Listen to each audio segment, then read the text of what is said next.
বাজারে মাছ বিক্রি হবে না, মাংস বিক্রি হবে না, বাংলায় এসে তারা কি করবে ভোট নিয়ে? যে বিজেপির জন্য এত লড়াই করছেন আপনারা, বাংলায় এসে তো মাছ মাংসই বন্ধ করে দেবেন। বাংলা তো ভাতে মাছেই থাকে।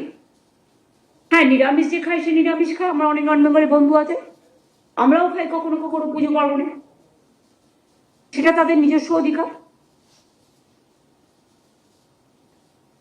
আমি আজকেই দেখছিলাম ফেসবুকে, বিহারের উপমুখ্যমন্ত্রী বলছেন বাজারে মাছ মাংস বিক্রি করা যাবে না, অনলি যাদের লাইসেন্স আছে বাড়ির ভেতরে।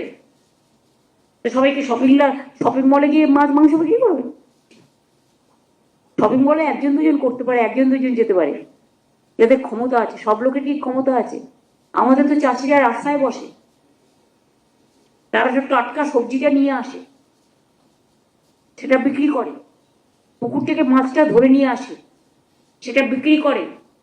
এটা তার কর্মফল, তার সংসার চালায়, কর্ম যোগায়। আজ যদি বলে বাংলায় মাছ বন্ধ, মাংস বন্ধ, ডিম বন্ধ, কারণ বিজেপি অন্ধ। ছন্দ কাটার রাজনীতি চলছে। এই রাজনীতিকে আমি ধিক্কার জানাই।